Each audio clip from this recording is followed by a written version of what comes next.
నన్ను నోరారా అమ్మా అని పిలిచావు అని తెలిస్తే మీ జలజత్త ఆశ్చర్యంతో నోరెళ్ళబెడుతుంది. నా సంతోషాన్ని చూసి నీ మీద తనకున్న కోపం దూది పింజలా మారిపోయేది.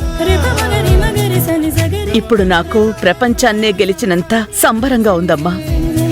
జలజక్కతో పంచుకుందాము అంటే తన ఫోన్ సిగ్నల్ దొరకడం లేదు. నీకు తోడబుట్టింది కాకపోయినా నాకు కూతురులాంటి జ్యోతికి చెప్పి మురిసిపోదామన్నా తనేదో కంగారుగా ఉంది. నాకు నీ గొంతు వినాలనుందమ్మా.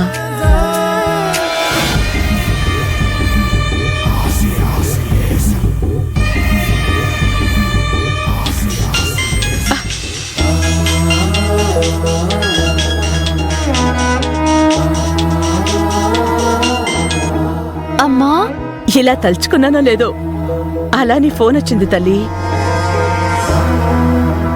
నీకు నిండు నూరేళ్లు నా ఆయుష్ కూడా పోసుకుని సంతోషంగా ఉండు. తల్లి దీవెన ముక్కోటి దేవతలు ఆశీర్వదించినంత గొప్పది అంటారు. కానీ నీ బ్లెస్సింగ్స్ ఫలించేలా లేవమ్మా. ఏమైందమ్మా? నీతో ఉన్న కాసేపు అంతా మర్చిపోయి ఎంత హ్యాపీగా ఉన్నానో.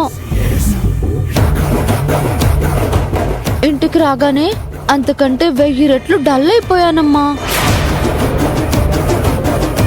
నా ఆనందం ఆవిరైపోయింది. మన అనుకున్న వాళ్ళతో బాధను పంచుకుంటే భారం తగ్గుతుందంటారు కదా, అందుకే నీకు ఫోన్ చేశానమ్మా. చెప్పు తల్లి, నాకు చేతనైన సాయం చేస్తాను. ఏమైంది? మీ అత్త ఏమనందా? అత్త అంటే పడతానమ్మా.